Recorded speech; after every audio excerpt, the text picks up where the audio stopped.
বাংলাদেশ জাতীয়তাবাদী দল বিএনপির কেন্দ্রীয় নির্বাহী কমিটির সদস্য ভোলা ২ বোরহানুদ্দিন দৌলত খানের সাবেক সংসদ সদস্য, দক্ষিণ বাংলার সিংহপুরুষ, মা মাটি মানুষের আস্থার প্রতীক আলহাজ হাফিজ ইব্রাহিম তার নির্বাচনী গণসংযোগ, কবর জিয়ারত ও নবীনবরণ অনুষ্ঠানে যোগ দেওয়ার উদ্দেশ্যে এক সপ্তাহের সফরে তার নির্বাচনী এলাকায় ঢাকা থেকে রওনা করবেন।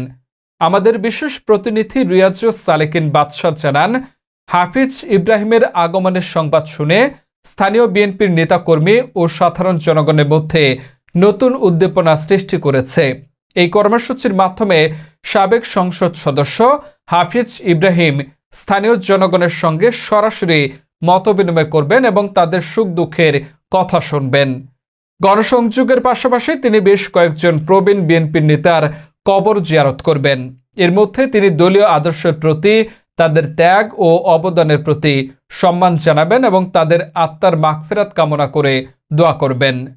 জনাব আলহাজ হাফিজ ইব্রাহিমের এই সফরকে ঘিরে বোরহানুদ্দিন দৌলত খান পৌর বিএনপি ও অঙ্গ সংগঠনের নেতাকর্মীরা ব্যাপক প্রস্তুতি গ্রহণ করেছেন। তারা বিশ্বাস করেন এই সফরে স্থানীয় রাজনীতিতে একটি ইতিবাচক প্রভাব ফেলবে এবং দলকে আরও সুসংগঠিত করবে। প্রিয় বোরহানুদ্দিন দৌলত খানবাসী, আগামীকাল 15ই সেপ্টেম্বর আমাদের প্রাণপ্রিয় নেতা ভোলা ২ আসনের সাবেক সংসদ সদস্য দৌলত খান বোরহানুদ্দিনের উন্নয়নের উপকার বাংলাদেশ জাতীয়তাবাদী দল জাতীয় নির্বাহী কমিটির অন্যতম সদস্য জননেতা জনাব আলহাজ হাফিজ ইব্রাহিম সাহেব এক সপ্তাহের সফরে দৌলত খান বোরহানুদ্দিনে আসছেন। এই সফরে কেন্দ্র করে আমাদের নেতাকর্মীদের ভিতরে ব্যাপক উৎসাহ উদ্দীপনার সৃষ্টি হয়েছে। এই সফরকে কেন্দ্র করে উনি আমাদের প্রয়াত যে সমস্ত নেতৃবৃন্দ শাহাদাত বরণ করেছেন তাদের কবর জিয়ারত এবং নবীনবরণ অনুষ্ঠান, দেশনায়ক তারেক রহমানের ৩১ দফা কার্যক্রম বাস্তবায়নের লক্ষ্যে আমাদের সকলকে নিয়ে মাঠে ময়দানে রাজনৈতিক কার্যক্রম করে যাবেন।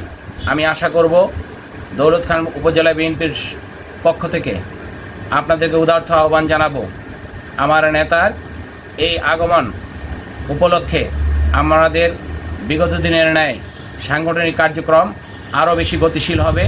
ভোলা ২ আসনের সাবেক সংসদ সদস্য, বাংলাদেশ জাতীয়তাবাদী দল বিএনপি স্থায়ী কমিটির অন্যতম সদস্য জনাব আলহাজ হাফিজ ইব্রাহিম সাহেব তার নির্বাচনী এলাকায় আসবেন।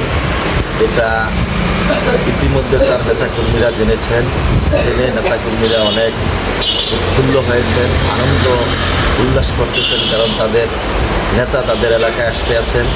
নির্বাচনী এলাকায় এসে তিনি বিভিন্ন শহীদদের কবর জিয়ারত করবেন এবং বিভিন্ন মুরব্বীদের সাথে যোগাযোগ করবেন, গণসংযোগ করবেন। আগামী ফেব্রুয়ারি মাসে জাতীয় সংসদ নির্বাচন, এই নির্বাচনকে উপলক্ষ করে তিনি আরও এসেছেন। কিন্তু এবারকার তার আশাটা জনগণের মধ্যে কেমন একটা উৎফুল্ল সৃষ্টি হয়েছে। এলাকার লোকজন শুধু খোঁজখবর নিতে আছে যে আমাদের নেতা, আমার প্রাণপ্রিয় নেতা জনাব আলহাজ হাফিজ ইব্রাহিম সাহেব কবে আসবেন।